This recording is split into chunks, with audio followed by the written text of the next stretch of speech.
gather round for another edition of Young Kings Wrestling featuring the Ron Simmons Black History Soundboard. I'm black, y'all, and I'm black, y'all, and I'm blacker than black, and I'm black, y'all. Yes, sir. Welcome to the Nuckify Buckingham Palace. As always, I am the thespian TC Fontaine, aka TCF Baby. Please say the baby. Joined by Young King Reek, House of Havoc, first of his name. Yes, sir. Yep. Welcome back, y'all. Make sure you cop some merch. You know what I'm saying? Subscribe to us on all platforms at YK Wrestling. Merch and platforms available at YKWrestling.com. If you need direct links, I know, Americans in 2025 need their hands held through everything. Facts. Like, I was so shocked to find out this generation does not know how to use Google. What? I was shocked. Yeah, they don't know how to use Google. They use It's Chat right GPT now. Shit.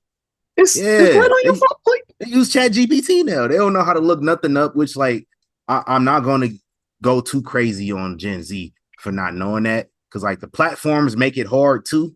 Like, the platforms make shit just like, what search engines are not good nowadays compared to how they work.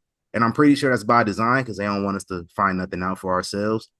So, like, the shit we used to find on Google, like, man, we used to know how to search for shit on Google. I remember, like, the first times when I started pulling up Google, like, I used to make those search pages stretch out so that the O's kept going out. Yeah, like, I just to do random searches just to mess with it. Like, it was fun. Hey, so I don't care. I'm gonna age myself here. You remember Ask Jeeves? Oh my god! the second you said age yourself, I'm like, don't do it. Hey, he ain't no shit. Oh, dumbass! He really boy. did it. Like, niggas stealing money from them people in that mansion. You ain't no goddamn thing. That was here and it was gone before you knew it. Like, you use Ask Jeeves and this nigga don't come up with nothing. You go to Google and Google's like, yeah, I got you, fam. Like, yeah. Yahoo, remember Yahoo? Yeah, I was about to say it. If it wasn't Google, go to Yahoo, see what they got. I was a Yahoo loyalist, and then I realized Google was so much better. I was like, hold on. Yeah. So make Google my search default.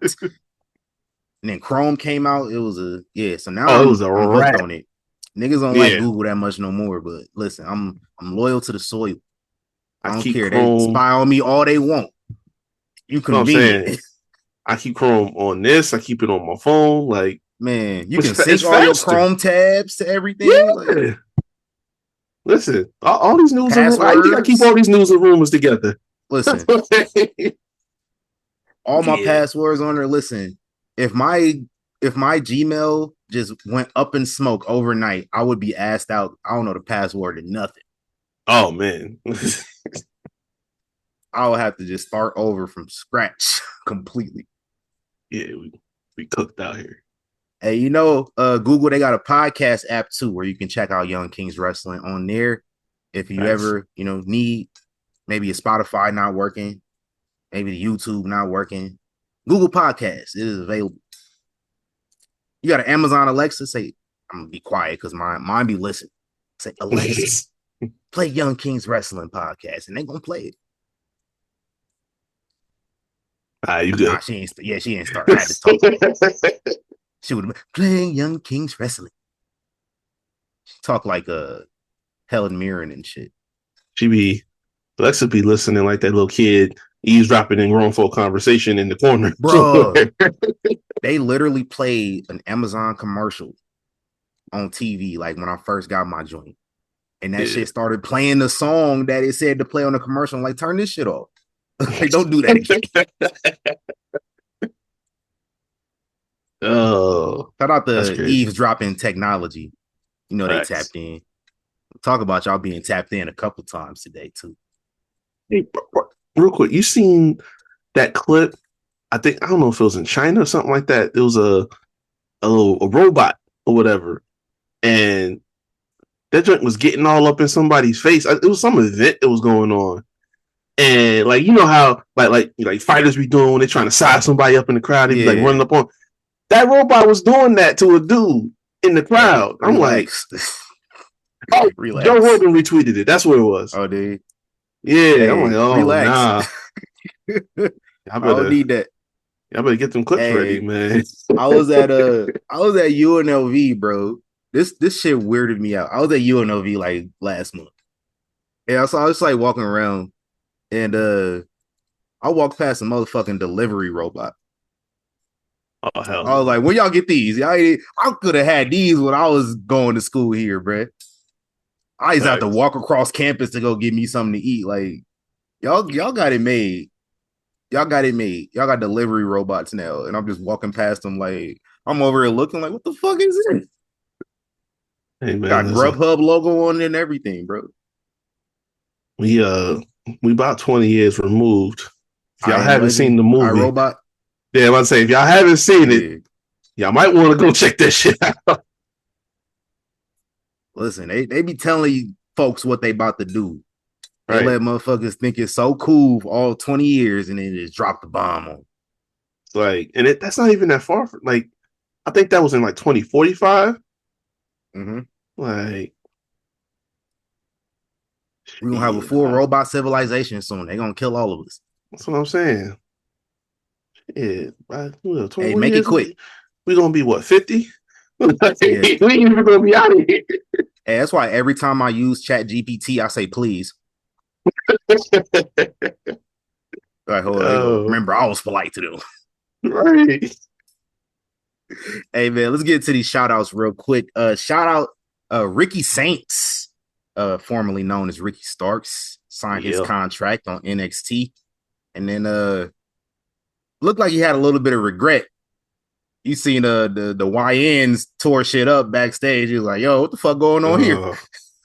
Oh, my man was just looking the YNWO. Like, what's going on around here?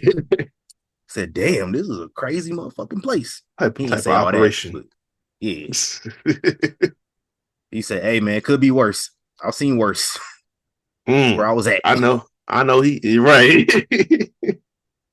Hey, what you think about the name change though? I don't give a fuck. Like, y'all trip over name changes too damn much for me. It don't matter. Because they had me thinking it was going to be a whole entirely different name because that list of names for different talent dropped. And everybody's thinking like, oh, one of those is going to be Ricky's. Like, probably not. And then it's like, it's not even that different. Who cares? Like, I understand the whole, like, certain people when it comes to name changes. It's like, if it's ridiculous, then I get it. But names are going to change sometimes. Like I don't know. I tripped over Pete Dunne getting changed to Butch, but that's because Butch just sounds terrible. Hey, Butch was fired. I don't care. I like it. Listen, I bring this up all the time. I was at Money in the Bank. Butch did not have a match at Money in the Bank, but he did make an appearance in the main event because Sheamus was in the ladder match. Yeah. There were people at the very top of the MGM Grand Arena that had letters spelling out Butch. This man was so popular at one point in time 3 years ago. It is just like since everybody made a big deal about him changing his name back, he has not reached even half of that popularity since then. Like the kids loved Butch. Everybody loved Butch. Like, was the execution great? No, not really. And that wasn't on nobody but goddamn pal. But if there was more effort put into Butch, it would have been crazy. Pete Dunne just boring. He just repetitive. Like, you seen a Pete Dunne match back in 2018, 2019. You've seen all the shit that you need to see really about him. And I think part of that too is because like a lot of those people didn't really watch NXT UK. Because like I watched the other day when Tyler Bate debuted on main roster as Pete's tag partner. And it was like radio silence for reaction because don't nobody watch UK. So it's like, how are you going to even react to this? What's the definition of insanity? Same shit. The same shit and expecting a different outcome towards it. Triple H is insane. Cause like Johnny Gargano, Pete Dunne, Tyler Bate, Tegan Knox, Candice LeRae. I'm just naming off people. He just throw them out there like we supposed to give a fuck about them whenever they came back. And like, no. Like we gotta do that. Like they can go in there and do whatever they do in the ring, but like, yeah, I'll go. That's a whole nother conversation. But Ricky Saints. I think Ricky Saint would have been fire without the S at the end, but like he's from New Orleans, so like I understood the reference off the bat. Like from New Orleans, the Saints. I get it. I wasn't tripping. I don't care. Y'all, we gonna be calling him that, you know, without a hitch in like 3 weeks anyway. So it's cool. It's cool. I ain't did this in a minute, but what happened to that boy? What happened to that boy? I found out, you remember Tucker? Remember Tucker from Heavy Machinery? Yes, sir. I just seen something a couple weeks ago, and I forgot to bring this up at the time, but he just finished his first season as the head coach of the Skyview High School wrestling team in Vancouver, Washington. So that's what happened to Tucker. He out here coaching the future. If y'all didn't know, he was an All-American at Arizona State a few years back. As a few years, I mean like 15. But he said like there's a stronger connection with amateur wrestling in contrast with the grind of pro wrestling. Attributes the fact that he ended up having his first kid while he was still in the WWE. And of course, like he said, emotionally that take a toll. Like you're not there to see like all these milestones in the first year. So like, yeah, he good where he at now. So I'm glad he landed on his feet because he was kind of struggling a bit, like publicly struggling with adjusting to not being in WWE, which like taking shots on Twitter, like trying to do the things everybody else do to get their name out there and get attention. And it wasn't working for him because nobody gave a fuck, really. Like everybody loved Otis. Yes, that was only ever going to be a one-way street. Like, that wasn't going to work for you to get hired. And I'm glad he cut it out. and listen, everybody else do that too. You see somebody taking shots at the WWE after they get let go, they just trying to get a job somewhere else. Yeah. It's like it's constant. They don't really feel that way. They have a right to feel that way for sure. But like, yeah, that's all it is. You auditioning. You remember Paige when she had her first promo on AEW and she was saying that bullshit? Yeah. It's like, what do you mean?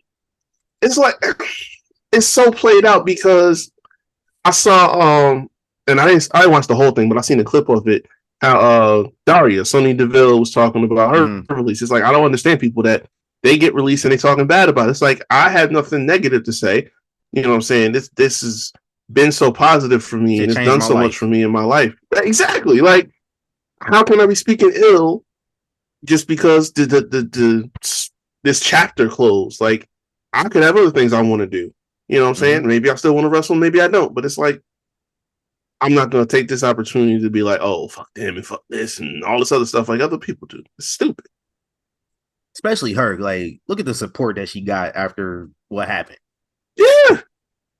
Like, any company that supports you through shit like that, like, I'm not expecting any company to support a worker after something like that happens to them. So the fact like WWE was full support, like let her go handle her business and welcomed her back to TV, no problem after everything was settled. Come on. Yeah. Got a new job and everything. Yeah, shout out to her. Shout out to WWE Let's Fucking Go.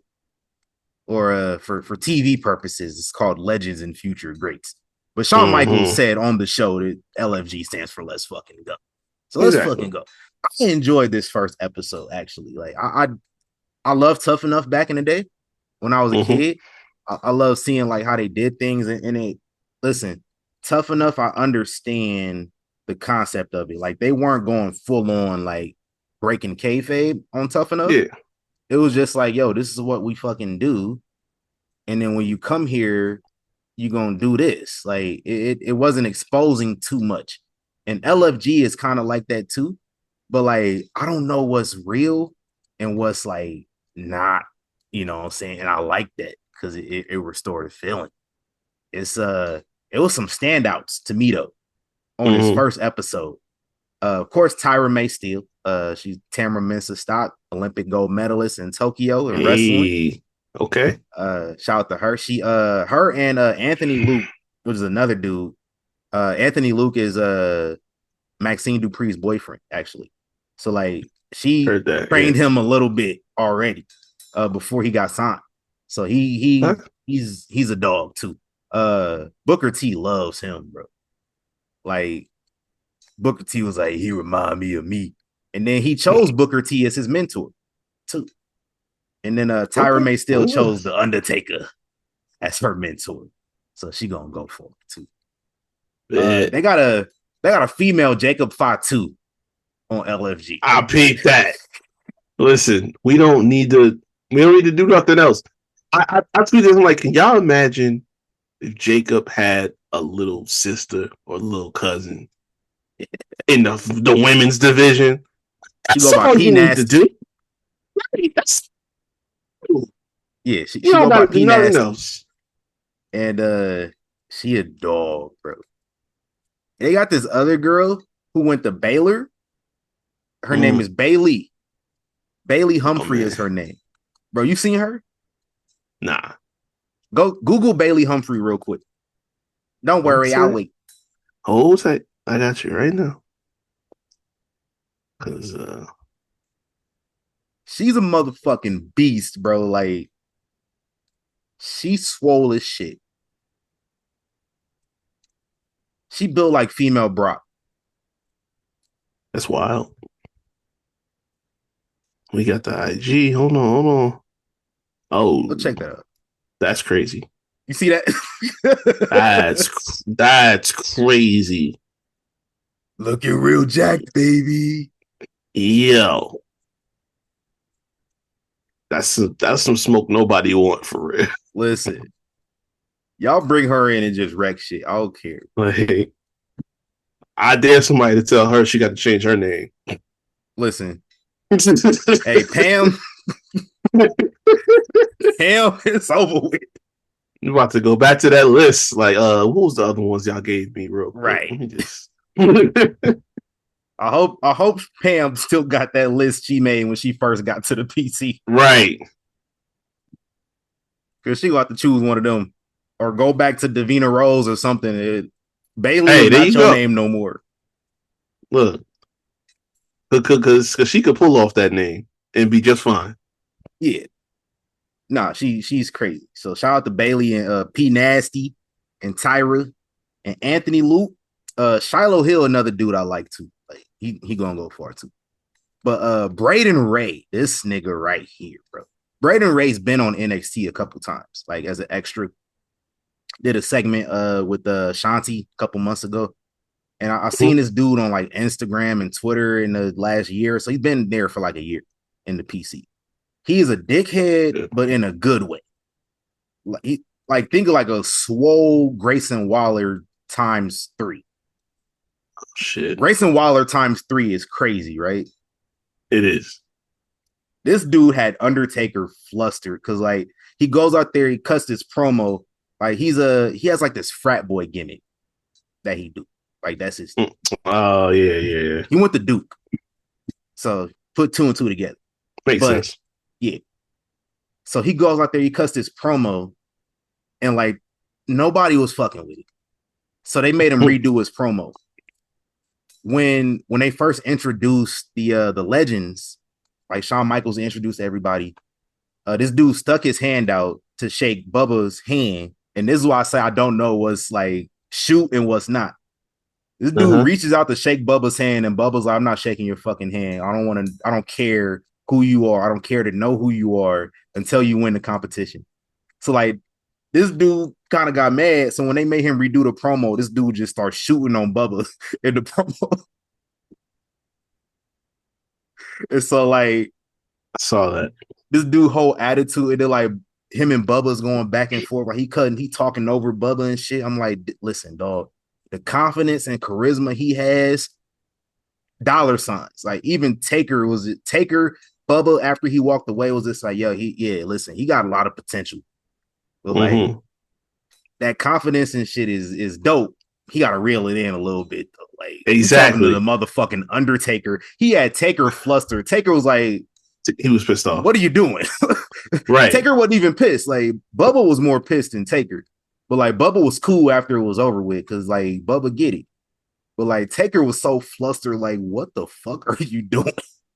And I wanted to hit on that real quick because I seen the discourse in the aftermath of that happening. Yeah. He wasn't the only person Bubba done pissed off this week either. I know. But it's like they went into this whole thing about, he's just a shit person and this, that, and the third, and just trying to rag on. But let me explain something to y'all real quick. So those who don't understand. Bubba comes from an era, a foregone era. Mm-hmm. Ain't many of them left that was rooted in respect and tradition. They did things a certain way. Exactly. So, and I actually listened to a clip of Busted Open because, I just be listening to shit at work. And I came across when they reacted to Punk when he did the interview with Ariel. And he talked about how I believe everything that he says about Jack Perry because I met Jack Perry. And I see how this dude is, who this dude is, and he's disrespectful as hell. Like, I tried to be nice. I came out, smiling, offered to shake my hand. He just blew me off like I was a young boy. Well, if you are Bubba from that era, and you see this current era, and this is the way they act in AEW is full of them, it's like, okay, now I'm not going to offer that pleasantry to y'all. I'm not going to extend that to y'all because obviously there's a level of respect and tradition that y'all don't have. So if this guy is offering, first of all, he's not looking for the opportunity you are. You know what I'm saying? You want to be confident, you want to be charismatic, whatever. But this is the guy that you're looking to help you get to where you want to go. So if he don't want to shake your hand, if he don't want to do, like, you can't get in your feelings about that. And y'all people that get mad at it, it's like, you were a bully when you walked in here. Like, yeah. Well, one, the nigga name was Bully Ray, first of all. Of course, he's bully. Like, he said, like, no, I'm not bullying you. Like, I'm literally, like, Bubba said it too. He's just like, you have to win the competition first. I don't want to know anything about you or know who you are until you win the competition. Because that's what I'm here for. I'm not here to be nice. I'm not here to be your friend. Like, granted, Undertaker came in there shaking hands. I was like, damn, Undertaker shaking hands and Bubba ain't shaking hands. That's crazy. And that was what I thought too. Initially, I'm like, yo, why Bubba, being all extra? But then I listened to that and it's like, oh, okay. See, he tired of these YNs nowadays. Like, no, I'm not gonna keep giving y'all that because y'all don't know how to act. Y'all don't reciprocate. And it's exactly. Hey, any young wrestlers listen to this show. I do this every time I go in the locker room. Go in the locker room, you speak to motherfuckers. You speak to the promoter. You speak to the top guys. You speak to everybody. Even people you don't know. You don't got to shake everybody's hand because, like, germs and shit. But, like, you speak. You wave your hand. You acknowledge people. Anybody, like, I go in the locker room. It's like wrestlers working on their spots and stuff. I don't speak to them when they working because, like, they trying to get their shit together. So I won't talk to them because they busy. But, like, if it's a wrestler just sitting and they just talking, they doing whatever, go fucking speak to them wrestlers, bro. Don't just be walking in the locker room not saying nothing to nobody. Right. And it's like, Bubba's always been a straight shooter. That's been known since day one. And this is a conversation we're going to have on a certain day. I'm going to start listening to Busted Open low key. I know Bubba be on his soapbox low key, and I can't stand Dave McGregor, but I listen for Mark. Talking. He be saying a lot of stuff that we say here too. It's like there's a level of understanding that we both get, and we ain't in the bit. But it's like this notion that if you straight shoot, you know what I'm saying? If you're stern, if you're to the point, you're direct, and you have a certain bass in your voice, people think you're a problem. People think you're, tough or hard to work with, stuff like that. There's a preconceived notion about that. And it's like, that's not true. Some of y'all are just too soft. And it's like, y'all can't handle that type of, that type of person. You see how these wrestlers act on Twitter? That's what it is. Yeah. These wrestlers are so sensitive on Twitter. It's too much softness, man. Can't cut it. Yeah, man. Bubba is fantastic. He actually my favorite coach. on the show so far. Like, it's like Booker and Taker speak for themselves, right? Like Booker and Taker is main event guys like everywhere they've been. Bubba was a main eventer in one company, and I didn't watch when he was a main eventer. So like I'm not too familiar with his run, but he's a tag team guy. He's been around 30 plus years, 24 tag team championships. He know what the fuck he talking about. Exactly. But I didn't expect him to be like my favorite coach out of everybody, which it makes sense because like the top guys are top guys. Not to say they don't make good coaches, but like lower card guys make better coaches because they've been in more different like positions. They work with more people. A lower card guy gonna work with the main eventers, work with the upper mid. They're gonna work with other lower card guys. Like main event guys mainly working with main guys most of the time. So like the lower card guys, they're gonna know a little bit more. The tag team guys, they're gonna know a little bit more, and they're gonna be a lot better. Maybe not a lot better, but they're gonna come across as a little bit more knowledgeable. So like Bubba was like reaching in. Bubba reminded me of an acting coach on this show. And I fuck with it. And I love hearing what he was saying. And they have somebody who's gonna tap into this show as long as it goes on. Because I'll mess with it. Yeah. That's what I'm saying. Like, and that's why I said, like, I might start checking out Busting Up a little more. Because it's like there's a way that we'll talk about certain stuff. And again, we ain't in the business, but there's a way that we'll talk about stuff. Bubba has that same like mentality of it. Like he from his perspective being in the business, it's like he'll break down things the way that makes sense to those with common sense, the way that we do. Like he was talking about when they talked about Punk, he was talking about how like the issue with Tony giving him Collision to run, it's like if you're gonna make him, if you're gonna have him run the show, take him out the ring. Because you can't have a guy in the ring being in charge of the guys. That's not how that works. But Tony wanted to be everybody's friend. Everybody wants to be buddy with them. And it's like, that shit don't work. It's like all the stuff that we said here for years, same stuff they say over there. So I rock with it. We keep it 100 over here. Yeah. Hey, more on that. CM Punk and whatnot. A bit. But let's talk about what happened this week in wrestling history. First off, happy birthday to Ricardo Rodriguez. He was more over than a wrestler he was announcing. That shit's always going to be crazy. That's hilarious. Hey, shout out to Ricardo. He cool people. ADR was such a lost cause. Lyra Valkyria is one of my favorite wrestlers just because, like, somebody found some old tweets of hers and she did not fuck with Alberto. They was like, yo, I ain't fuck with Alberto neither. I gotta like her. Yeah. Alberto was ass, bro. I could talk all day about how ass Alberto was. Like, just from the first vignette, I was like, yo, this nigga sucks. I don't care. And then, like, his announcer came out. I was like, his announcer got more charisma and swag than he do. First night. Right. And then, like, 2 months later, this nigga won the Rumble. I was like, yo. See. And then he won the title at Mania. I'm like, yo. See, now, we could have just kind of replayed that and inserted Andrade, and everything would be fine. Yeah. I promise y'all everything would have been fine. But, I fuck with Andrade. Hey, nepotism is a motherfucker, bro. It is. That nigga was around because his daddy was a legend in Mexico. Yeah. Fuck Alberto Del Rio. That nigga sucks. I'm just going off the cuff. That nigga is garbage. Y'all go listen. What's that?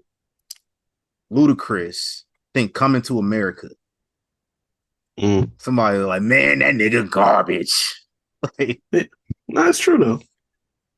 That nigga sucks. Sorry, though. Happy birthday to Ricardo Rodriguez. Listen.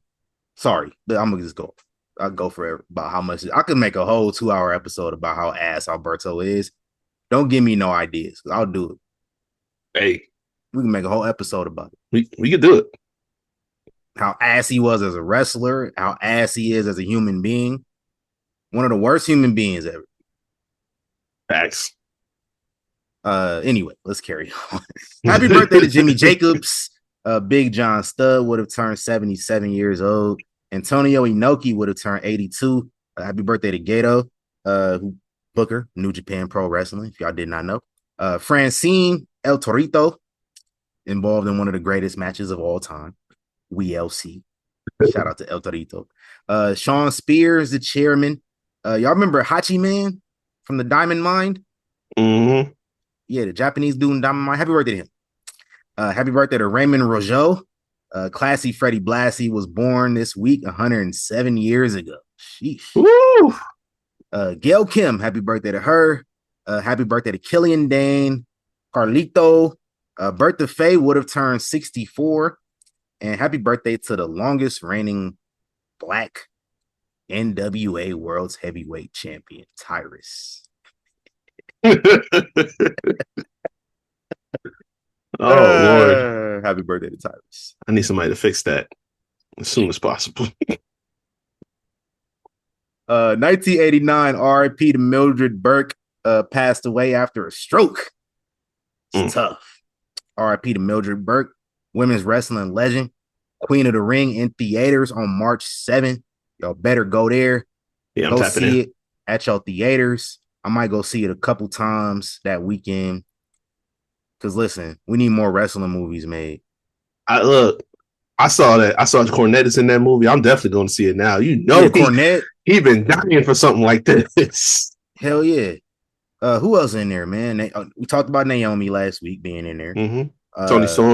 Tony Storm. I think MJF. Camille. Yeah. Is MJF in that shit? I know MJF is in a movie coming out soon, but I don't think it's this one. But no, it's a lot of wrestlers in here. Who else is in here? Oh shit, Walton Goggins is in here. That's my guy. Britt Baker is in this too. Yeah, that was the other one. If y'all know Walton Goggins, he's in a bunch of shit. He was in Righteous Gemstones. I knew him from Vice Principals. Both of those shows are on Max. He played a transgender prostitute on Sons of Anarchy. Y'all remember that? Y'all watch Sons of Anarchy? I haven't seen it, but I know what you're talking about. Yeah. He was in Hateful Eight, Quentin Tarantino. So he's been in a bunch of stuff. That's my guy. I mess with him. Shout out to him. Yeah. Go make sure you see Queen of the Ring on March 7th. And if you can't see it on March 7th, go on March 8th. Go on March 9th. If Queen of the Ring is playing at your theater, go see that shit. We need more wrestling movies. 2007, RIP Mike Awesome took his own life, age 42. RIP Mike Awesome. Every now and again, I go watch the match with him and Masato Tanaka at One Night Stand. It was a car crash, but it was so entertaining. That was insanity. Y'all was going crazy. 2008, live from Las Vegas, the home of WrestleMania 41. There we go. No Way Out. Floyd Mayweather pieced up the Big Show and broke that boy nose. Y'all remember that. That was in that period of time where it's like I was starting to understand how much of a work it really was, but then I'm like, now wait a minute now. Like, no, his nose really busted here, bro. Yeah, right. Like I know he didn't just shadow box his nose bloody. Like, I know that didn't just happen. Called a couple of them connected. Hey, if you go back and watch that, you see a young Leonard Ellerby, and when Floyd's entourage, no pseudo nothing. Like, this before the suits. Yeah, man. Hey, shout out to Leonard, man. 2010 NXT made his debut on the Sci-Fi Channel. In the main event, Chris Jericho defeated Daniel Bryan. Of course, this was not the format we're used to. NXT. It was a competition. It was a reality competition. Yeah. On here, we also had Wade Barrett. I'm afraid I've got some bad news. How Wade Barrett sounds. And Black John Cena, aka Darren Young, aka Craig God. 2011, we get The Undertaker returns February 21st, 2011. We all thought it was Sting. I think it was supposed to be Sting, but then like the deal fell through. It ended up being The Undertaker. He comes out there, and before he can do anything, Triple H comes out there. Triple H don't even spit the water out. This nigga just let the water dribble out his mouth onto the floor like a little kid. All they do is they stare at each other and they look at the WrestleMania sign. And like, you don't got to say nothing. We know what it is. They had 2 matches at WrestleMania. The Hell in a Cell. I actually, YouTube tricked me into watching it. It just auto played. I was like, fuck yeah, I'll check it out. So that's what I was on before we got on this call. But yeah, Taker came out to the Johnny Cash on this segment and everything too. Ain't no great. Nice. Yeah, man. He was going 2013 crazy. At the Elimination Chamber, The Rock retains the WWE Championship against CM Punk. Won the championship the month before at the Rumble. The next night reveals a new belt that's going to replace the spinner. Because in The Rock's words, the championship shouldn't look like a toy. And honestly, I was offended. This was my personal 9/11. Y'all got rid of one of my favorite belt designs. And then insulted it at the same time. Like, I was like, yo. It's like adult me understands where he was coming from. But, I mean, I was adult then, but yeah, older adult me understands. But at the time, you know, when I think back to childhood and how much I loved that belt, it's like, listen, that was special to me. I had the toy. Yeah, you ain't had to slander it like that. You want to replace it, you replace it. But don't do it dirty like that. You know what I mean? Yeah, man. RVD said that shit was heavy as hell. I believe it. Like RVD let me hold the TV title that he had ECW. Yeah. I was like, one, I didn't think the TV title was gonna be that fucking heavy. So like RVD put it on my shoulder. I'm like, yo, hold on. Nah, titles be heavy as hell. My boy, he was like, man, the Cena belt was the heaviest one I've ever had. Yeah. Okay. Because when you look at like the design and stuff like that, all them diamonds in it, the spinner on it, it's like, you know, it was heavy. A lot of metal. But just wrestling belts in general will be heavy. I remember when my boy first started getting into wrestling and then like the local shows and stuff like that. He had to do when we watched Mania 34 at his crib, and he had one of his friends that wrestled too. He had a belt, so it was like we was all holding it. I'm like, yo. Hey, how big of a mark you got to be to bring your belt to a WrestleMania party? Hey, listen. We was all watching wrestling, so I wasn't gonna ask no questions. But in the back of my mind, I'm like, okay, all right. And you were that Raven video. What a mark! I'll be damn. I'll bring my belt to a WrestleMania party. Like, that's some bullshit. Right. Last tidbit I got. 2015 RIP to young King Mabel, aka Viscera. AKA Big Daddy B, AKA Big Black Nigga. RIP, man. He passed away, 43? That's young. Yeah, that's crazy as hell. Hey, that Big Daddy V theme was cold. Hey, that shit slapped. Ooh. Like Viscera theme was crazy too. The love making machine. Yeah. That shit went crazy. Cause that shit was like that shit was hey, shout out to Jim Johnson. Hell yeah. Came out there with the pajamas and shit. Facts. I still can't get over Teddy Long saying he sold that nigga some Viagra back in the day. And then he was the main customer that used to go to Teddy when he was selling the Viagra. Like y'all made it real. Hey man, let's get to this royal address right quick. Of course, this past Friday, as announced by The Rock on SmackDown, WrestleMania 42 will be at the Superdome in New Orleans. The third WrestleMania in New Orleans since 2014. Atlanta was right there though. Atlanta's had a new stadium for like the last 10 years and ain't been on WrestleMania yet. That's what I'm saying. And just giving you perspective, because I done been in there twice in the last 5 years. That joint needs a Mania. That is packed out. And because Arthur Blank is a solid owner, them food prices are not crazy either. Hey, I heard they got good cheap food. They do. Listen, y'all coming out here for Mania? Eat before you get to the stadium. Oh, I ain't even playing with that.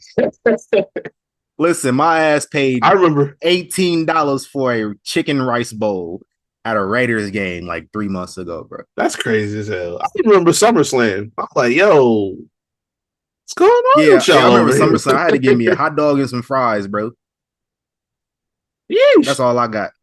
And that's usually if I go to a game, I'm getting a hot dog or I'm getting some fries. So that's the cheapest thing you can get. Listen, y'all eat before y'all get there to WrestleMania. There's an In-N-Out across the street. We'll get you an In-N-Out burger. Bet. Listen, Yeah, Dominic man. Mysterio loves In-N-Out. You might see that nigga at In-N-Out after WrestleMania. Facts. You might see Ludwig Kaiser there too. He like In-N-Out. Yo, I was just listening to him on CVV. He don't do that whole like strict type diet shit. He's just like, What? No way. He can't. He don't. You see? No, Pause. You see this nigga body?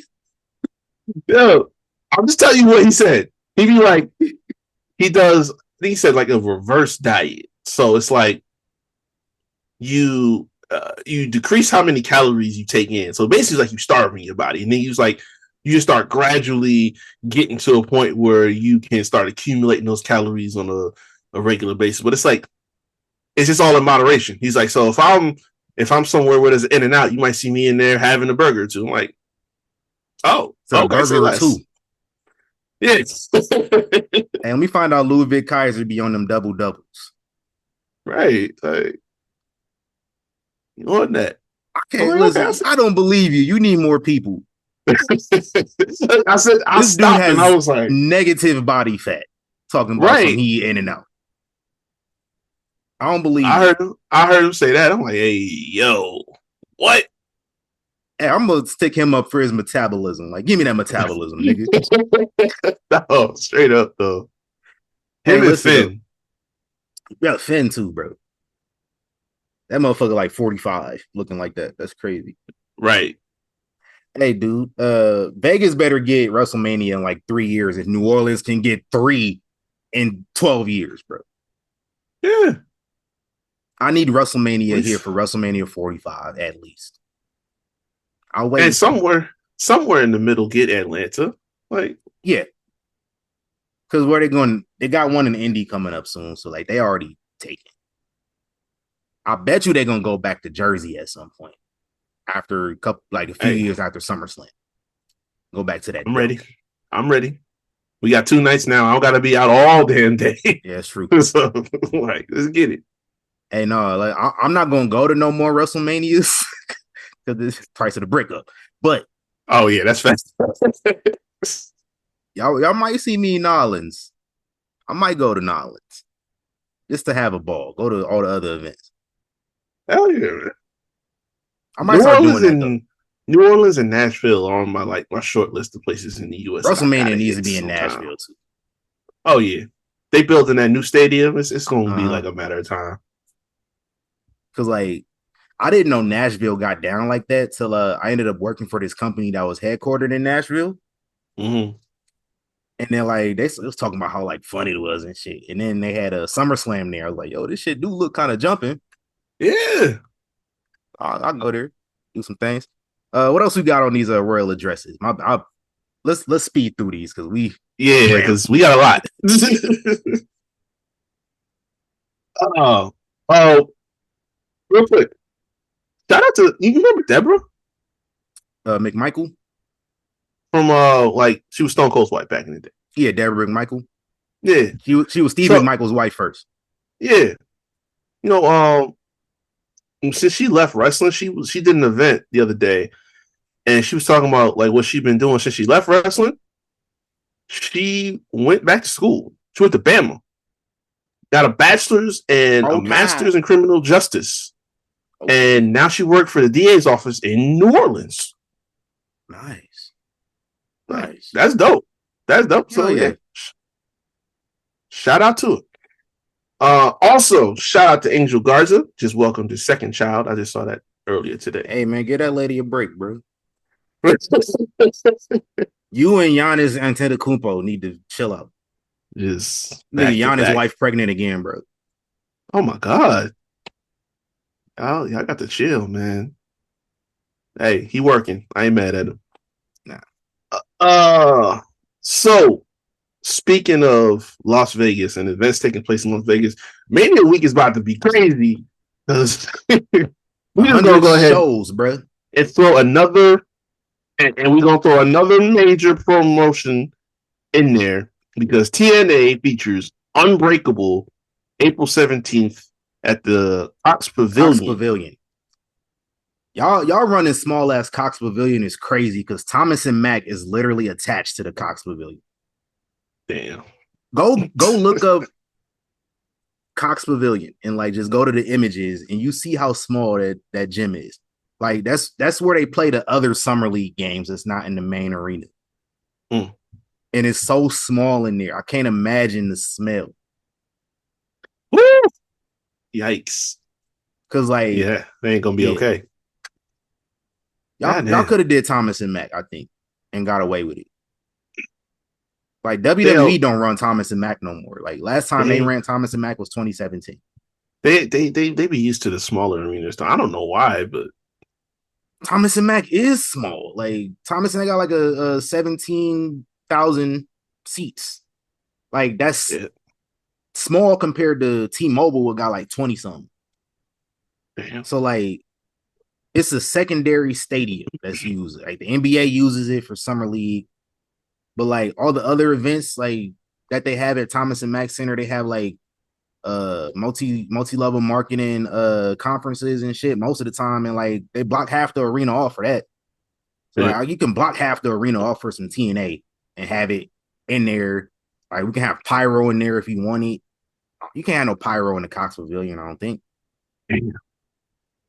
You can get way more people. I don't know who decided that. Like I didn't even see that Thomas and Mack Center was being used for something on that day. I'm just saying. I used to work there, so that's how I know. But hey, but yeah, it's another show. We that's the same night as Wale Mania though, so I won't be there. Oh yeah, that's crazy. There's gonna be no shortage of events to check out Mania Week. But Ring of speaking Honor of still TNA, gonna have one too, I think. What? Yeah, Ring of Honor, they do a show every Mania weekend. Oh Lord. Since they probably won't be here for Double or Nothing, AEW. So no. They going to Arizona. Niggas going to Las Cruces. Hey, speaking of TNA, another Elias variant has surfaced, and he is under contract with TNA. Elijah. This one, yeah, Elijah. Back to the original gimmick. Got in the segment there with Joe Hendry. Yeah, him and Joe Hendry go crazy. Yeah. So Bill Goldberg. Now, he's already told everybody on College Game Day he's gonna have his last match in WWE, and he's talked on a podcast earlier this week, and he said he feeling good because he done got some stem cells done. He changed the diet up. He getting ready for that last match, but he said it's gonna be sometime in the summer. So, New Jersey, here we come. I said I need. Yeah, I'm with that. We need that, and he got to run it with Gunther too. Off the strength of, off the strength of just what happened before. Yeah. Hey, so you saw that Road Dogg on CVV? Yeah, I tapped in a little bit. So I was watching it on like 2X, so I don't recall much of what he said. But hey, his CTE going crazy because he was forgetting everything in that conversation. He did say that. He said that too.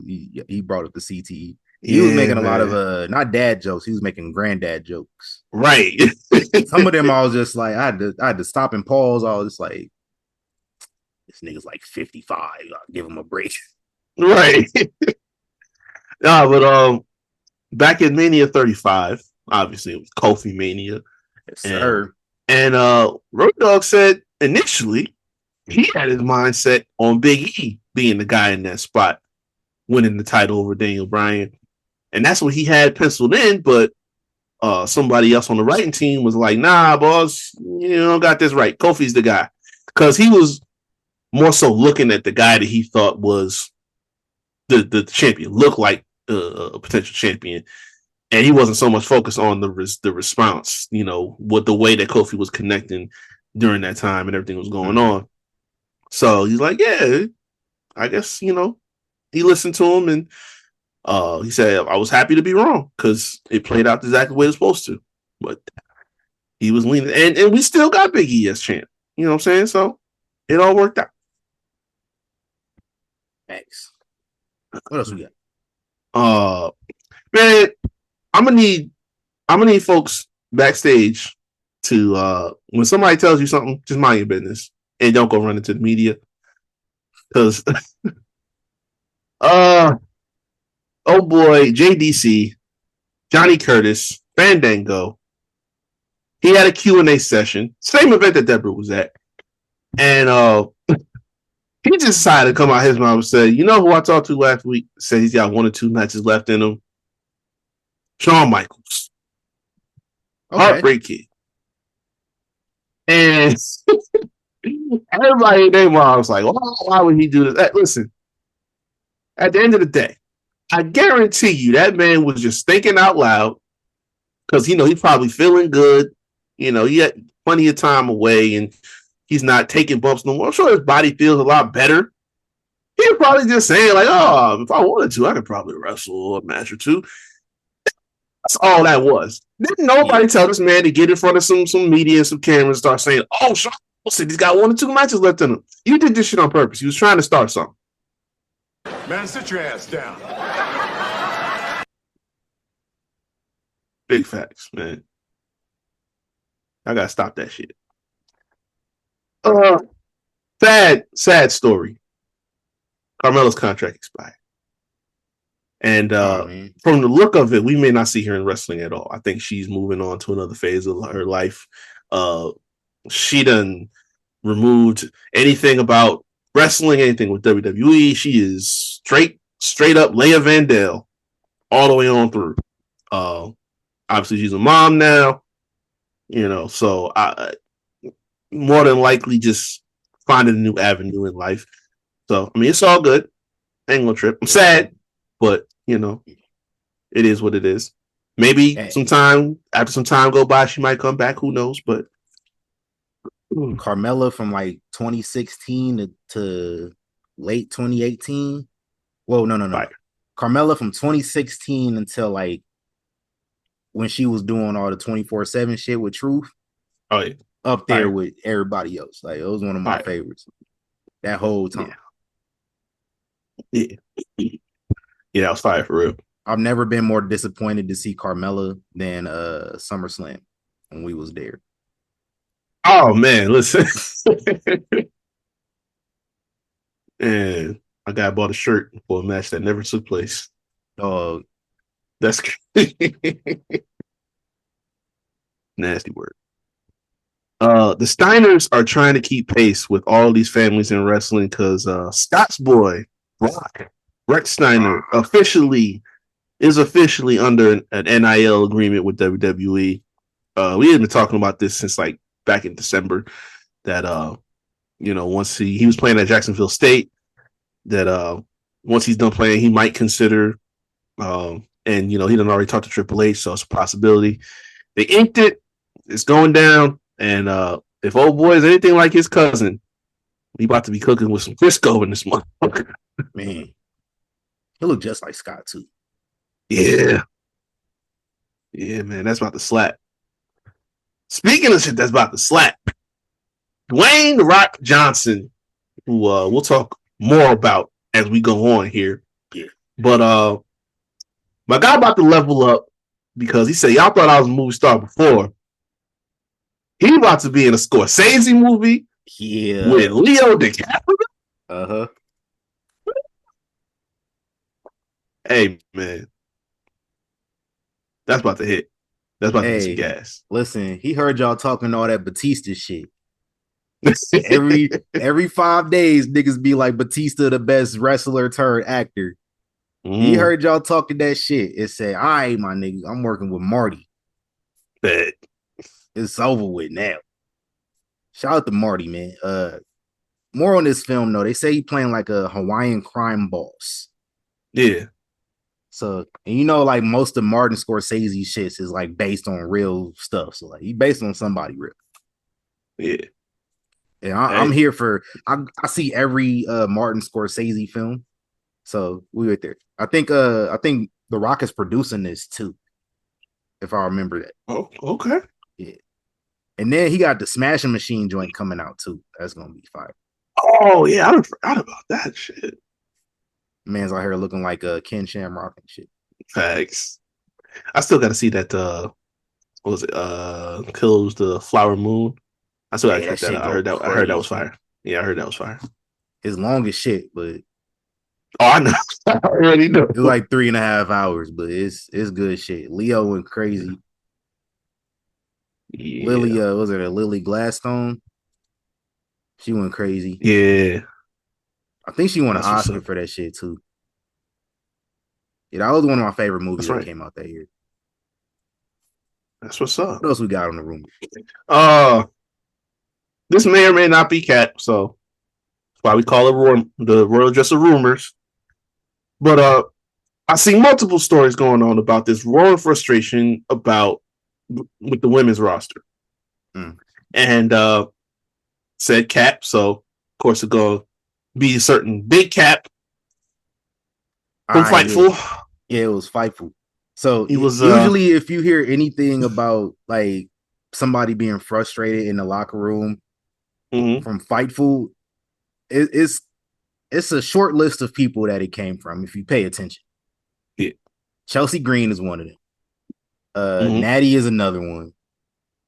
It's a few other people like Dijak.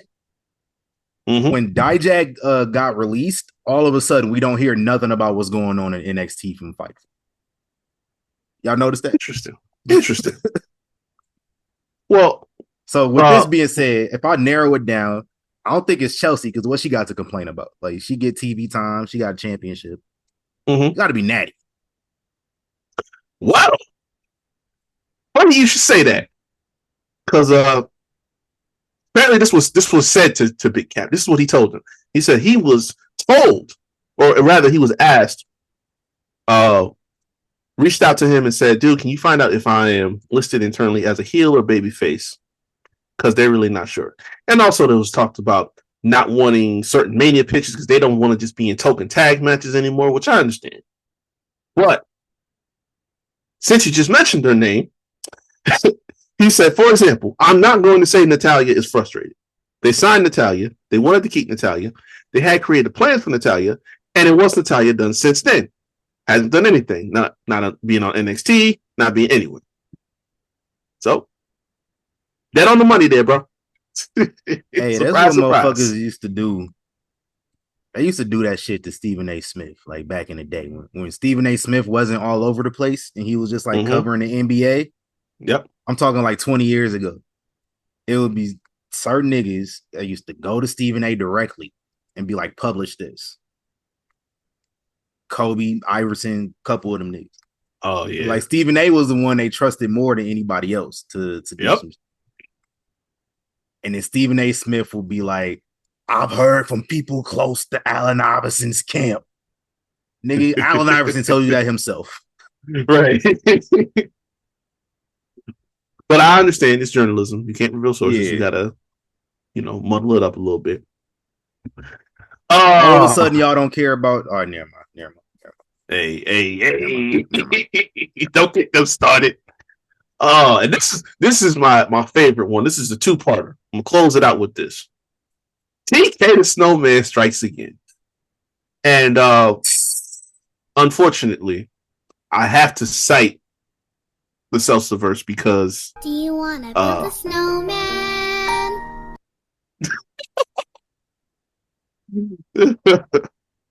Unfortunately, I had to cite this from the Seltzer-verse and Alvarez because it's been corroborated. So obviously, they're the ops over there. So they get this directly from them.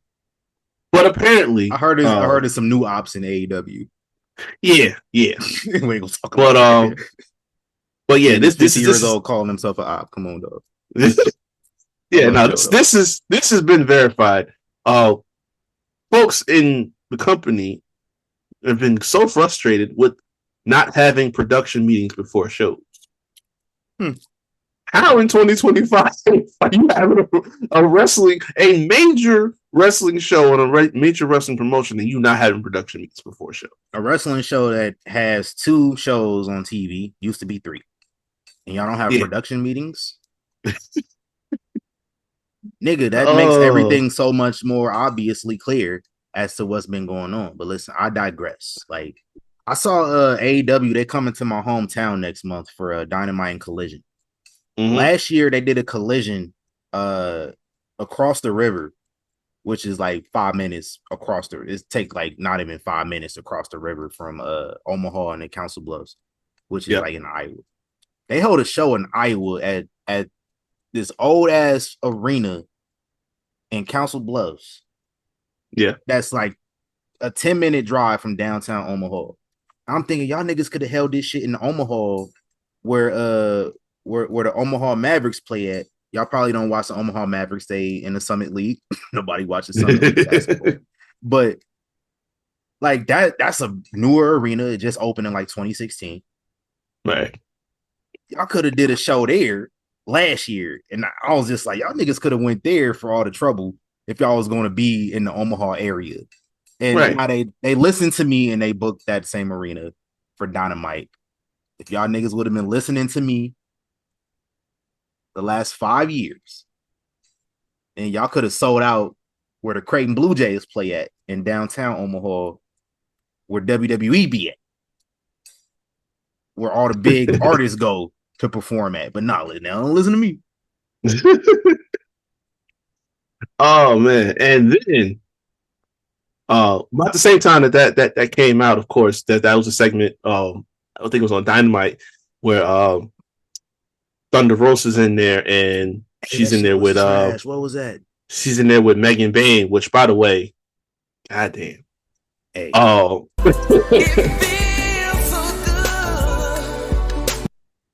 Yeah, big facts.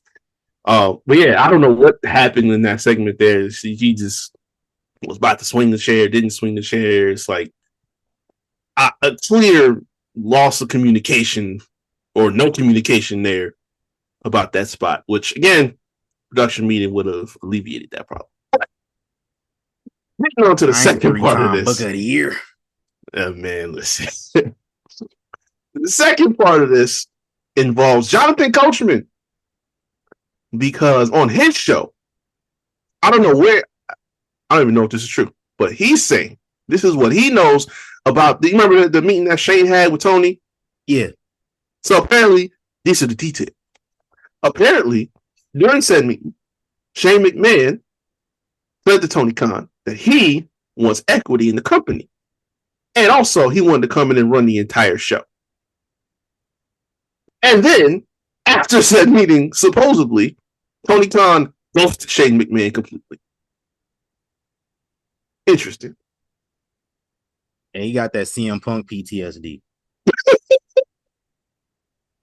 Well, I'm like, wait a minute. Now, say this is true. This man literally is a direct descendant of the greatest wrestling promoter still alive today. He's worked every job in the business. Like referee. He's been understudy of it. Referee, timekeeper, talent, obviously. Like backstage, produced. Like you need that. Right. If he want a piece of it, listen, he's a businessman, obviously. So I get it. Your ego's getting in the way, but that's business, bro. Like I don't see a reason not to do it. Like bro. So supposedly Tony wants to keep this in his name and pass it down to his kids. Bro, this might not be here 5 years from now at the rate you going. Bro, let's see how you got here. What kids?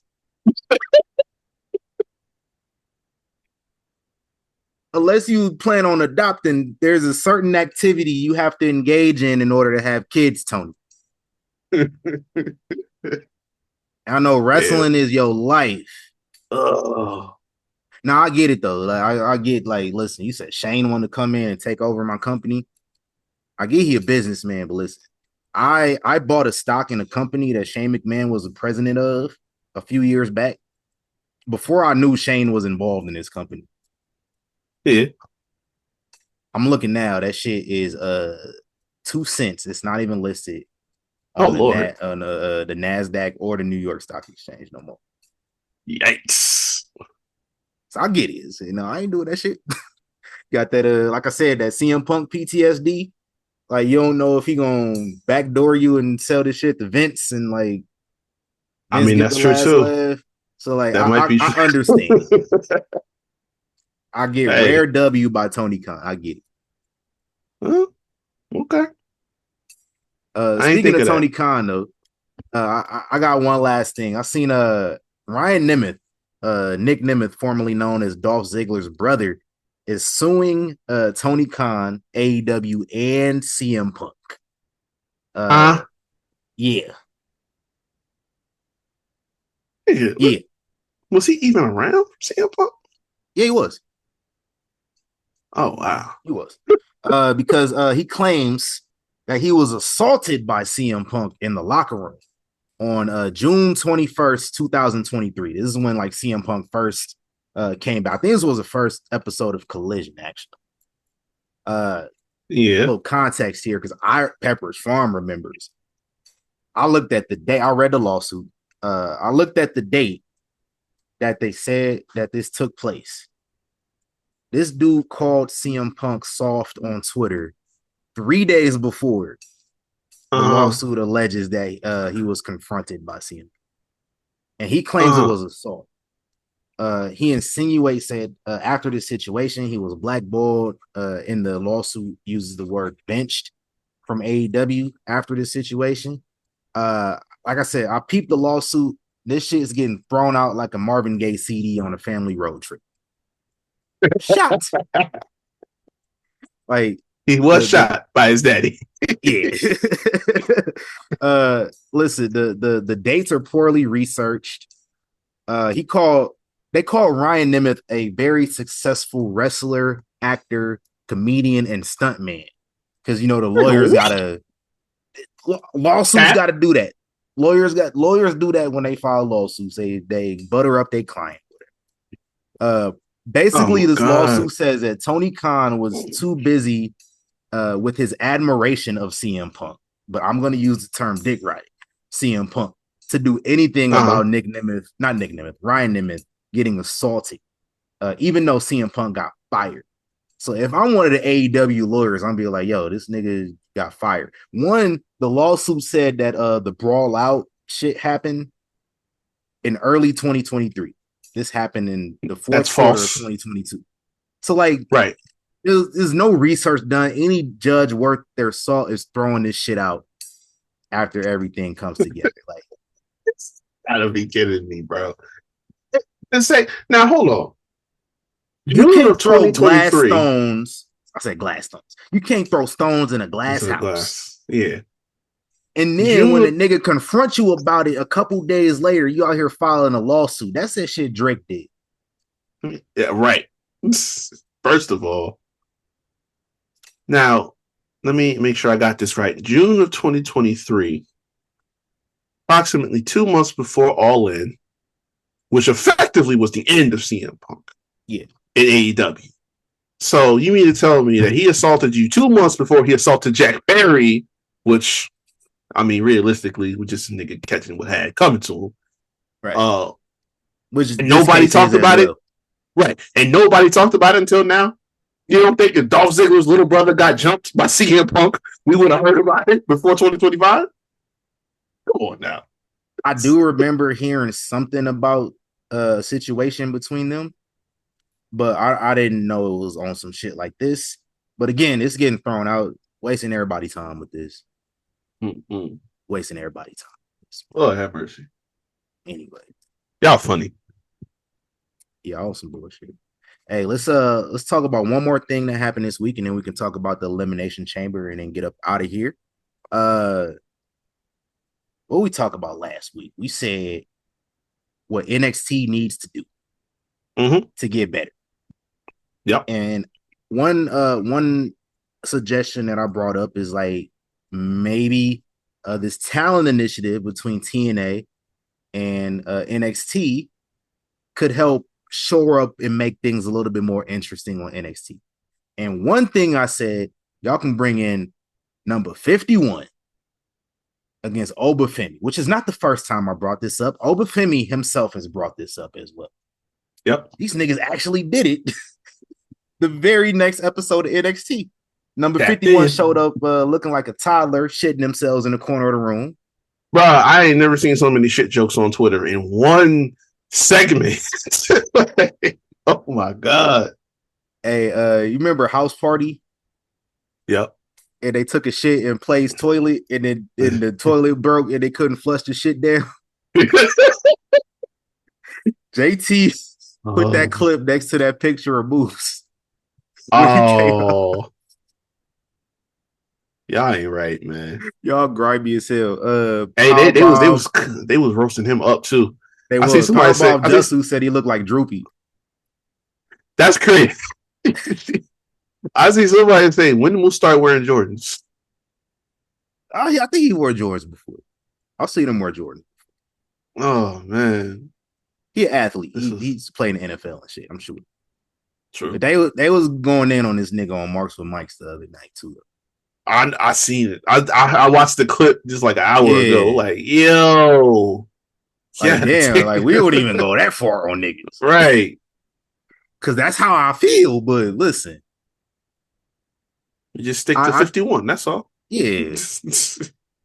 But I agree. Like he was on some bullshit. So I don't really fuck with dude. Which like I thought he was all right before that. Mm-hmm. But I do be a little bit objective when it comes to things. I definitely thought he should have beat Kenny for the Impact title. Oh yeah, hell yeah. So like little shit like that. Like, and that match happened after I got a reason to dislike this nigga. Mm-hmm. So listen, we could be a little objective. But Oba Femi did pop up at Impact. Spoiler alert, because this hasn't aired yet. But apparently there'll be him and number 51 will be taking place. Excuse me, I'm sorry. A match between him and 51 will be taking place at a Roadblock on March 11th. Winner take all, apparently, for the NXT and X Division championships. Oh, so that thing that I said that we should do, what, 3 weeks ago with Oba Femi? Like the thing I said I need? Okay. All right. They tapped in, dog. Y'all disrespectful as hell the way y'all do this. Tapped in. I would say y'all tapped in. Listen, I want to see it. We love to see it. When we love to see that, Jackie? We love to see it. His name is Lee. His name is Lee. God damn it. No, I want to see that though. Listen. Big meaty man slapping me. Yeah, that's cool. Hey, listen. Right. Like, listen. We all that challenge shit over with. You're right. I'm the king now.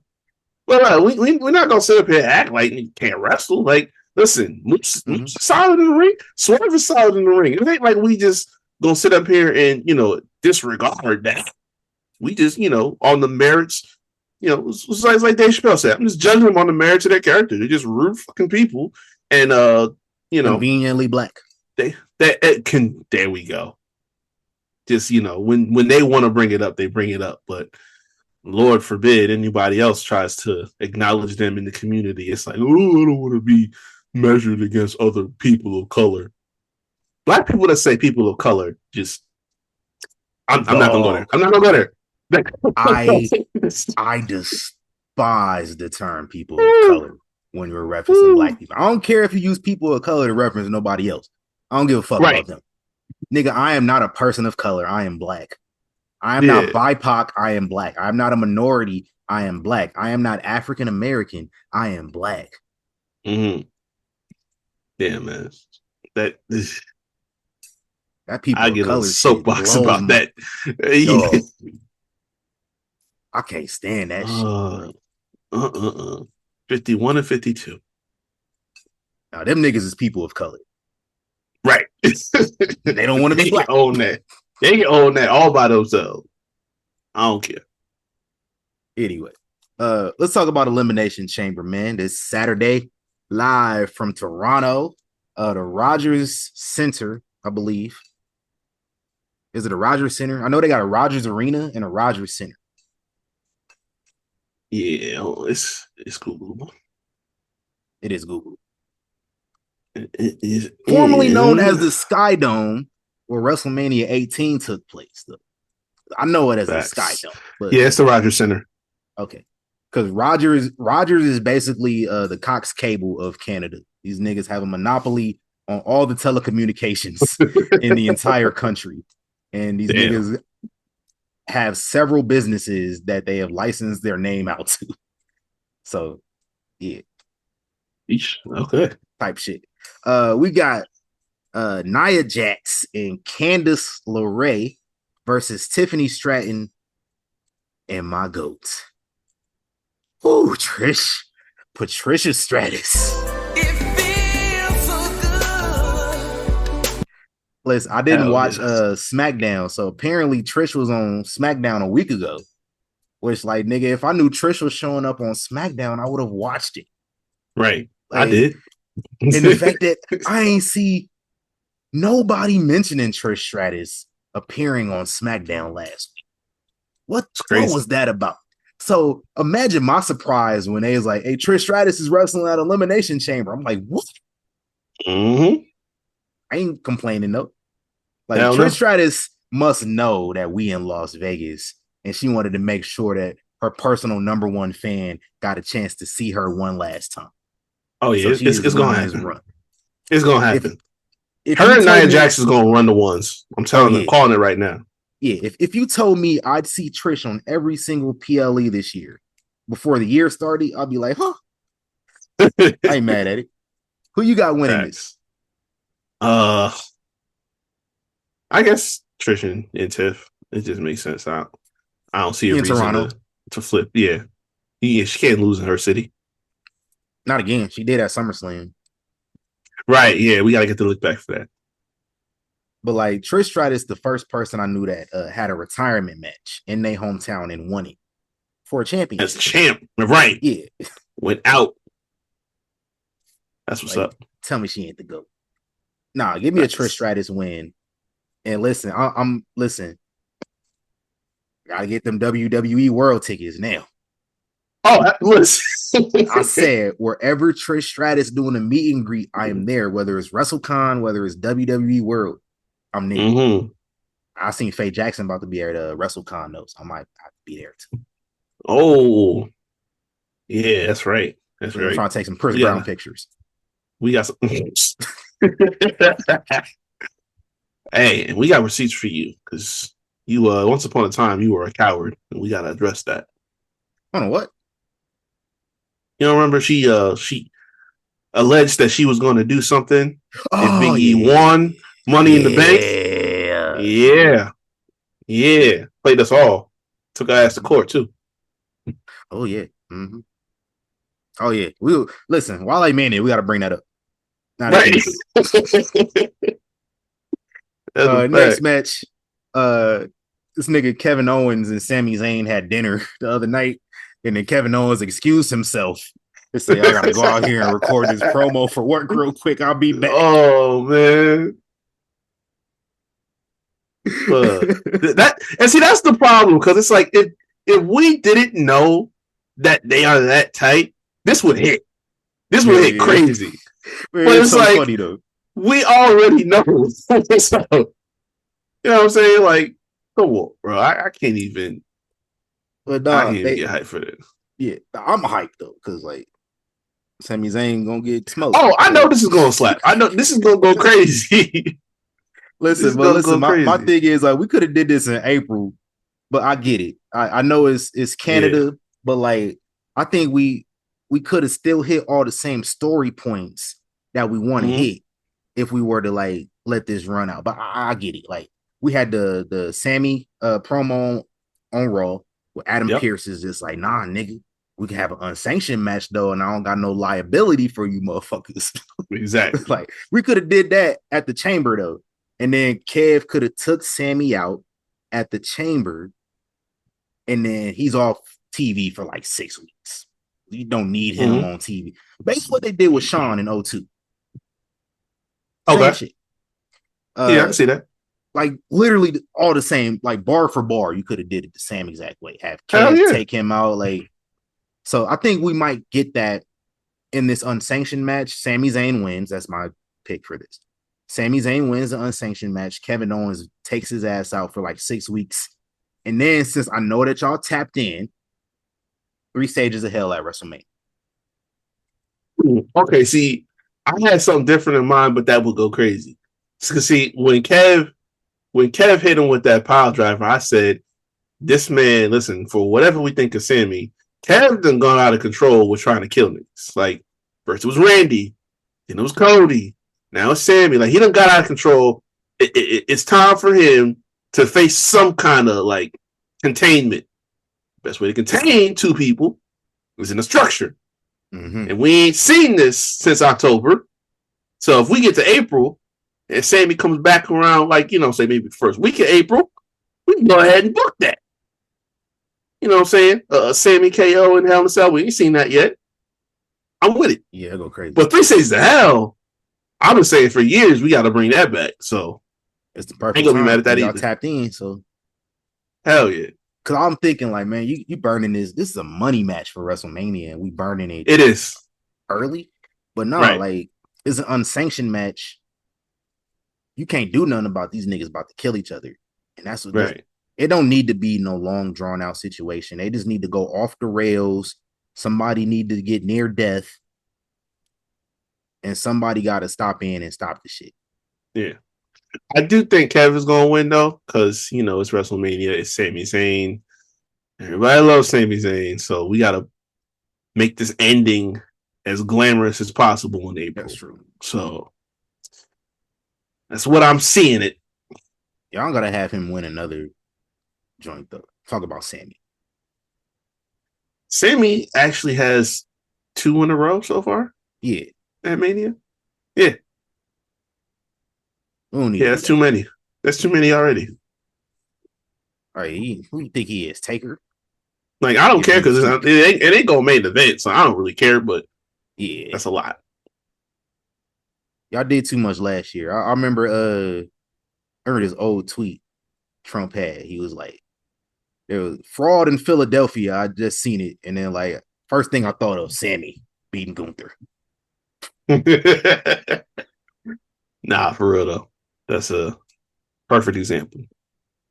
Yeah, get that out here. Then we got 2 chamber matches. The women's chamber, Liv Morgan, Alexa Bliss, Bianca Belair, Naomi, Roxanne Perez, and Bayley. Who you got winning? I've been narrowing this down for the entire week. And then when Roxanne got added to it, I was like, shit, okay. I'm narrowing it down to it's the last 3 I have that are possibilities. Alexa, Roxanne, and Bayley. Bianca and Naomi they spoken for. We already know, which is a matter of who it's gonna be. But they spoken for already. And Liv ain't gonna win. We done seen it already. We're done with Liv and Rhea. Because I don't think Io's gonna be here. So to me, it just comes down to one of them 3. I think. See, I'm mostly gonna go with Alexa. Roxanne is a wild card. I kind of want that to happen, but I don't think they're gonna go that far that fast with her. They could, but I don't think they do it. And then Bayley was just in that situation last year. Like I don't feel like we haven't really seen her in Rhea. So that's a safe bet, but I don't know. I feel like that's something that we could do in the summer. If you know, Rhea comes out of Mania still champ and everything like that. Alexa, I think like their aesthetics kind of mesh pretty solid. I don't think they've had any type of interaction in years. And it's like the promos and the segments are probably gonna slap going into Mania. So I could rock with that. And you got the Wyatts out there too. Exactly. Rhea don't got Judgment Day no more, so she flying dolo. It's a lot of story potential in this match because you got whatever Roxanne and Bailey still got going on. Yep. Alexa and the Wyatts. You got Naomi and Bianca, which I think one of them is going to turn on the other in this match. It's going to be this is where. Yes.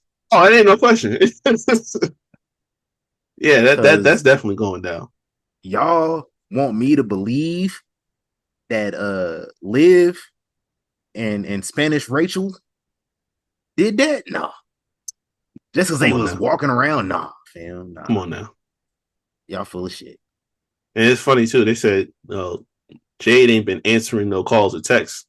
I wonder why. Taking some fire flicks. Interestingly, though. Mm-hmm. Got literal time for that. Flicks. Yeah. Yeah. Ain't answering your calls. I wonder why she wouldn't answer your call. Girl.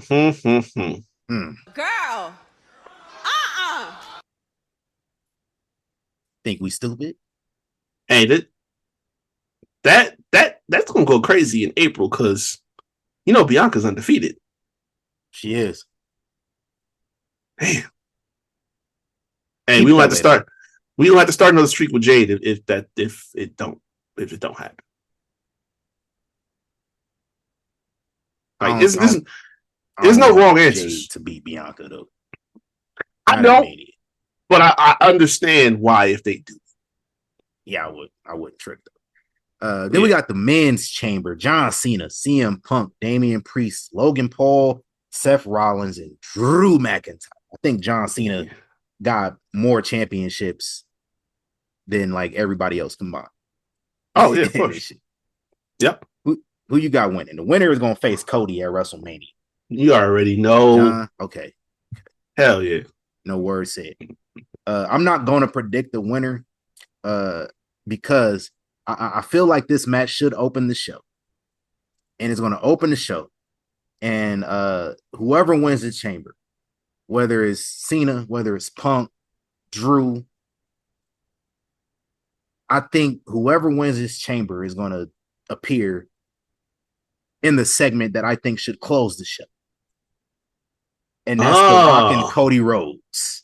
Because let's talk a little bit about what happened. The Rock pulled up to that 1999 Wayne. The block is hot. Pulled up on Wayne. The block is hot. And people act like the Carter is Wayne's first album. No, nigga, the Block is Hot is Wayne's first album. Right, come on now. Like the media act like that's where Wayne's career started in 2004. Like, no, nigga, we remember Wayne wobbity drop it like it's hot. Exactly. That was the first Wayne track I ever heard. Like, yeah. And it really ain't even Wayne. It's Juvenile, but still. Yeah, Juvie. Yeah. But then like it is like Hot Boys album. Remember that? Yeah. Guerrilla Warfare. That shit was crazy. Yeah, man. I think the Justins was like 12 years old when that shit came out. They was old as shit. Love y'all. The Rock from Dade County too, so I'm not surprised he pulled up bumping some Wayne. Like y'all forget Rock from Miami. Rock a Florida nigga. Right. He a Florida man. Okay. The white folks I seen, y'all thought it was a new Def Rebel song. Yo, just like, what is this? Oh my god. Exposing yourself. Exposing yourself. I can't stand y'all. But The Rock, after rambling for like 20 minutes about how their moms or friends and cussing a lot. Stop cussing so much, bro. Yeah, he just like, come on now. I know they're in the back sweating on them censor buttons, bro. Like, yeah, every time he show up. But after about 20 minutes of rambling, he says he wants Cody's soul. He said he wants to make Cody his champion. So we getting another corporate champion storyline. I get it. Everything makes sense now. That's why we let shit happen. And if we got to WrestleMania and we didn't see nothing like this happening, then it made sense to complain. Right. But we just like, this dude comes out there, he just like, yo, cutting the throat and like glazing Cody after Mania, just like, trading belts, giving him gifts out his pocket and shit. Like, that's crazy. Bigging him up in front of the Netflix people, and everybody's like, well, why is he doing that? Yeah, he should be did. This is why. This is how pimps manipulate their whole prospects. This is exactly what they do. Giving them gifts, giving them compliments, making them feel like they da-da-da-da. And then they say, this is what I want. That's And you spot gonna on. give it to me. Like, this is what they do. Cody obviously is going to turn this down because that's in the nature of his character. I don't expect him. That's why I said the chamber winner is going to show up here. Because Cody don't want to sell his soul. Yeah, but whoever win the chamber, I don't think gonna mind. And whether that's John Cena, he ain't won a non-tag match in 7 years. Whether that's CM Punk, who was owed a favor from War Games. That's why I don't think he gonna win. Because he got something in the pocket. Drew McIntyre, him and Rock is like this all of a sudden now. Mm-hmm. So it could be any one of them. I don't know who I'm not going to pick. I'm just going to wait for it to happen. But how does Roman factor into this, though? All right. So, because I thought about that hard, too.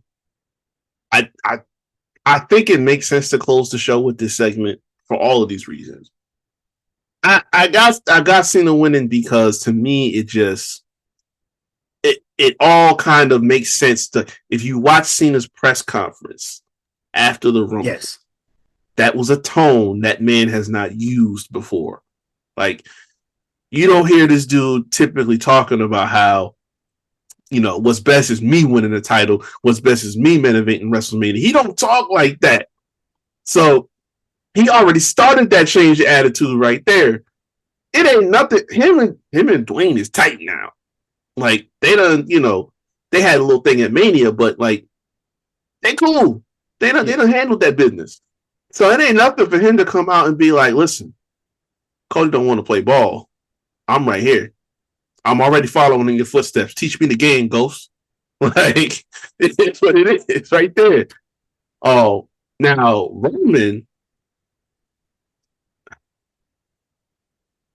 this is tough because Roman still.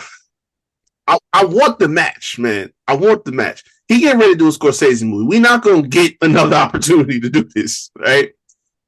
I know Roman still got beef. Looks like Seth. we're not getting it this year either.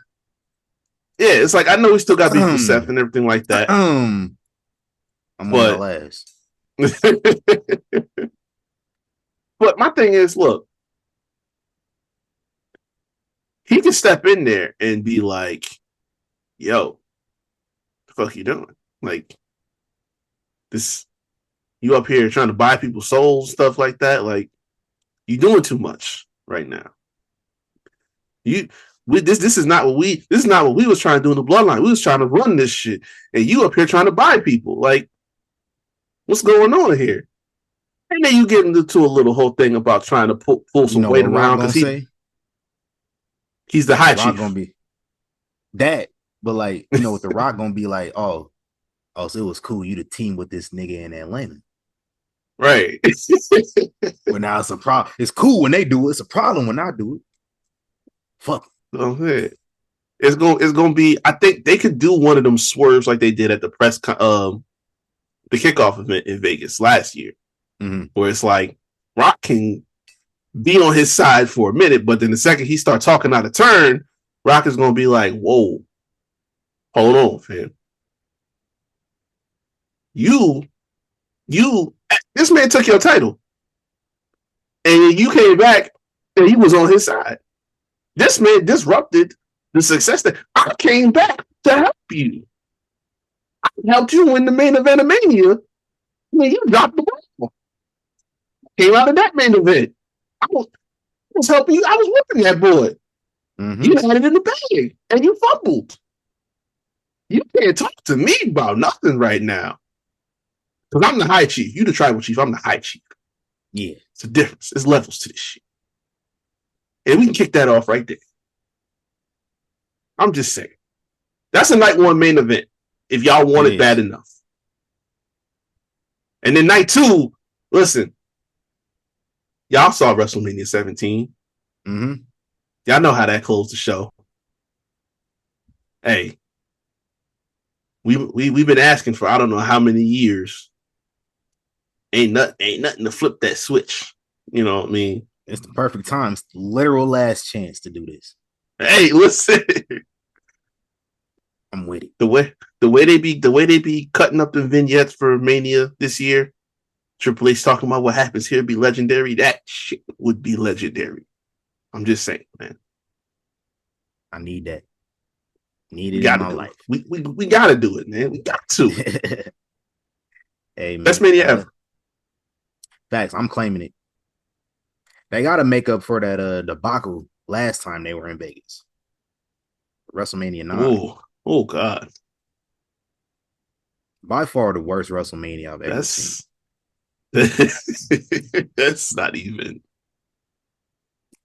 Yeesh. Hey, niggas need to wear them togas and shit again, like WrestleMania 9. I know they not at Caesar, so the theme don't make sense, but right. Somebody got to do it. I might add that to one of my fits for WrestleMania week. The toga from WrestleMania 9. I might have to do that. Okay, see somebody pick up on it. Hell yeah. Hey man, let's get up out of here and plug our socials, man. Yeah. You can find me at Recapper24 on Instagram, Twitter, TikTok. Also, go check the Havoc Hour. You know what it is. All streaming platforms. Them Anchor X, Spotify, Google Podcasts, of course, the YouTube version. Best version that is on YouTube. Go check that out. All the new episodes is out now. Hey man, last episode, your background was flipped. Damn. I thought I had it right. Hey, zoom in on that shit, bro. That's how you knew I'd be away too long. Hey, play us fuck up. Hey, we don't got no peasant? We do have a peasant. I was gonna get to that. Oh, my bad. My bad. No, you good. We rolling. Let's do it now. Let's do it now. I'm packing the air, this guess what?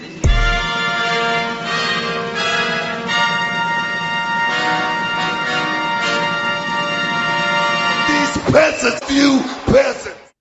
Now, normally, if it's like a non-wrestling related peasant, I'll try to save it for the end of the show. So this is a non-wrestling related peasant. It's more so like has to do with the NFL, not directly with the NFL. We are big football guys. We love the game, love the football season. Yes, sir.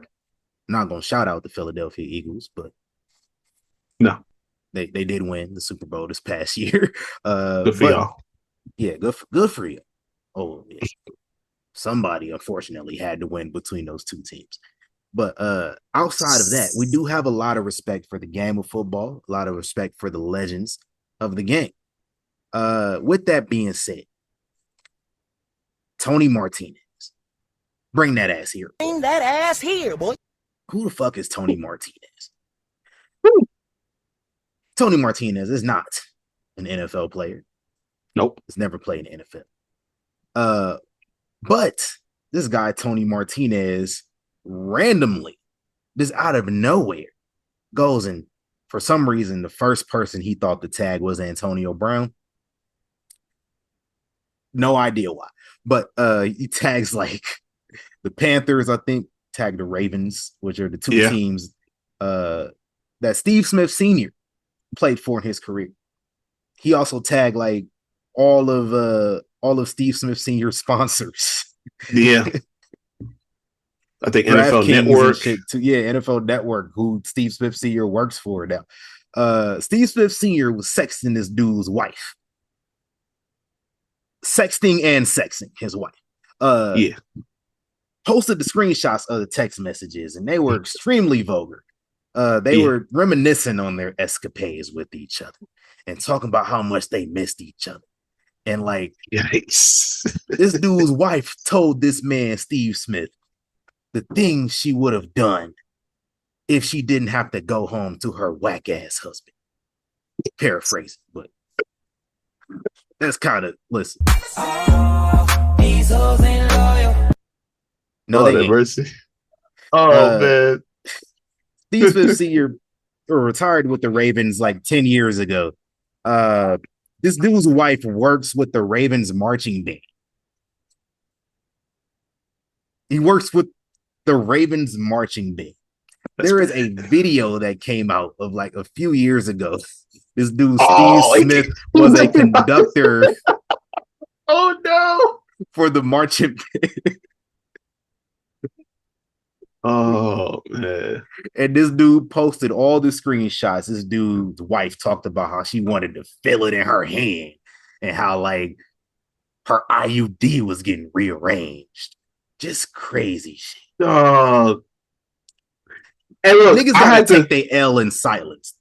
I found that part before I found the story because I just seen the IUD thing floating around. I'm like, what in the hell is going on?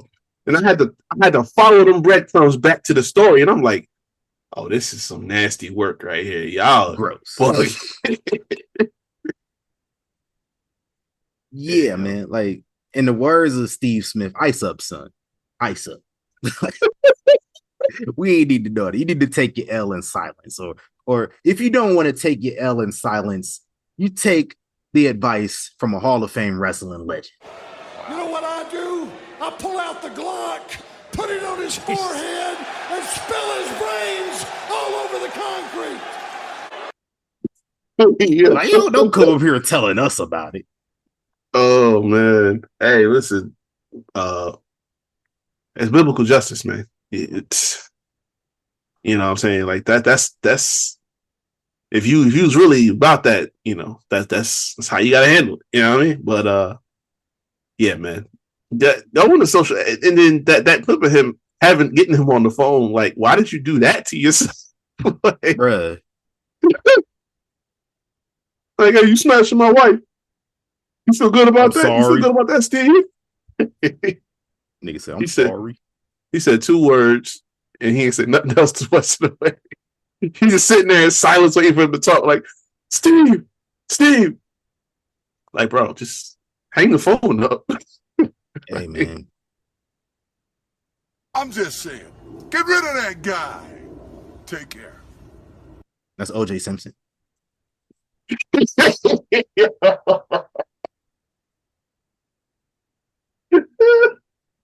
Yeah, that's crazy.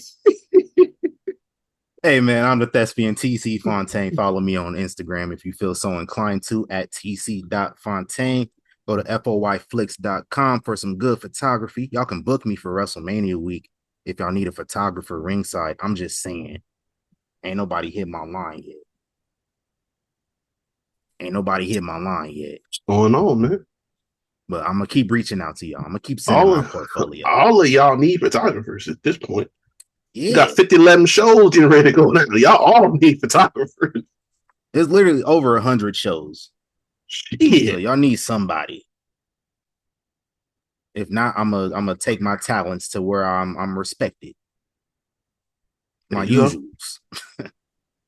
No, it is. But yeah, check out Young Kings Wrestling everywhere as well. Yeah. At YK Wrestling. Go to YKWrestling.com. Subscribe to the YouTube. And we out of here. Oh, wait. Real quick. Yeah. Oh, no, we're not out of here. Because real quick, I didn't forgot 3 weeks in a row to mention this. I gotta get in here real quick. Shout out to Essence. Had a whole feature all Black women wrestlers. Oh, they did. In the January-February edition, in Essence, featuring, you know, Bianca, Jade, Sasha, Mercedes. Like, that's big. That's when you know we in here for real. So that was dope as fuck. I saw that, and I meant to bring it up like 3 weeks ago. When I was about to let another one go out, I gotta bring it out. Shout out to Essence. That was lit. Hell yeah. I was not expecting that. So that was cool. Shout out to y'all. Hey, shout out to the Essence Fest too. Facts. I'm gonna go there one day. See what's hitting up. Hell yeah. I think Essence Festival is like Girls Trip.